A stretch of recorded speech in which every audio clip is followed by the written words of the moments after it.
Eli Lopes, boa tarde, seja bem-vindo aqui ao Jornal do Boa País. tarde, Joelson. Boa tarde aos nossos telespectadores. Eli Lopes hoje vai nos mostrar um dado preocupante, principalmente para os empresários do setor de ensino. A inadimplência, os pais não estão pagando a mensalidade dos filhos, Eli.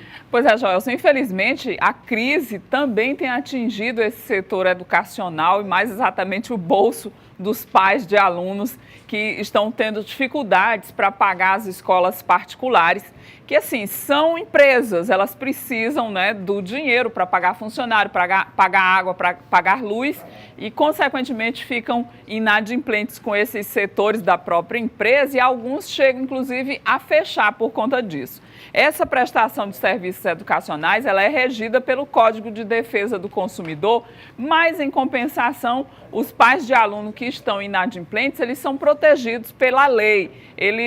Os alunos especificamente, eles não podem ser constrangidos pela direção da escola porque o pai está devendo. Por exemplo, ele não pode deixar de frequentar a escola, ser barrado, deixar de fazer uma prova, porque a mensalidade está em atraso. Isso é lei, é uma proteção que esse aluno tem direito. E aí o pai acaba extrapolando um pouco, né? Escolas de mãos atadas pela própria legislação. Pela própria legislação. E o presidente do Sindicato das Escolas, inclusive, reclama sobre isso. Ele diz que as escolas estão reféns da lei, não podem sequer cobrar dos pais de aluno. Vamos então acompanhar com Eli Lopes.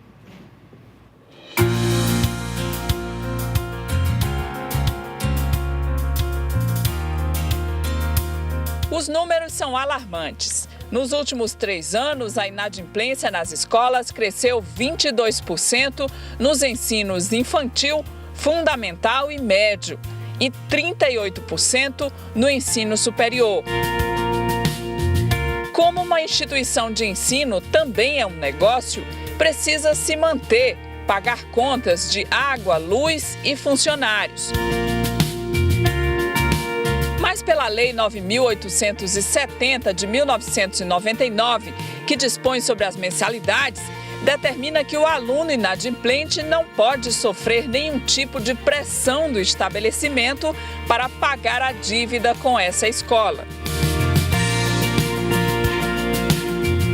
A lei é clara, os alunos não podem ser constrangidos por causa de inadimplência, mas alguns pais se aproveitam dessa brecha.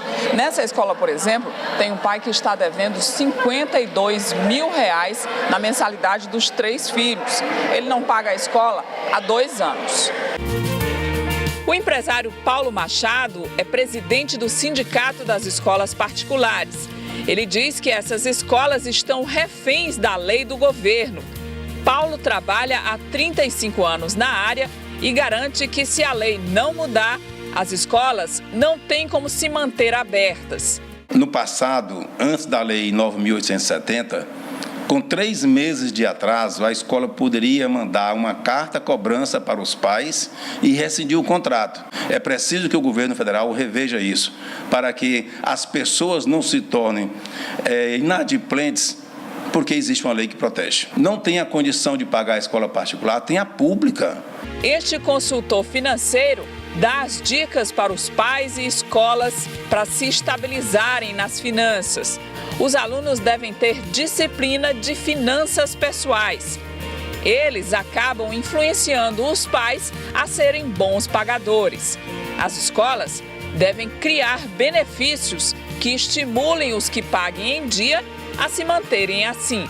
Quem paga em dia tem que ter um desconto maior, quem paga em dia tem que ter uma facilidade na hora da matrícula, quem paga em dia tem que ter uma facilidade no momento de resolver as coisas dos seus alunos na escola. Eu tenho que criar uma escala de facilidades para quem efetivamente cumpre os seus contratos. Porque senão o que acontece? Eu vou tratar quem não cumpre da mesma forma com quem cumpre. E eu estou sendo injusto nessa situação.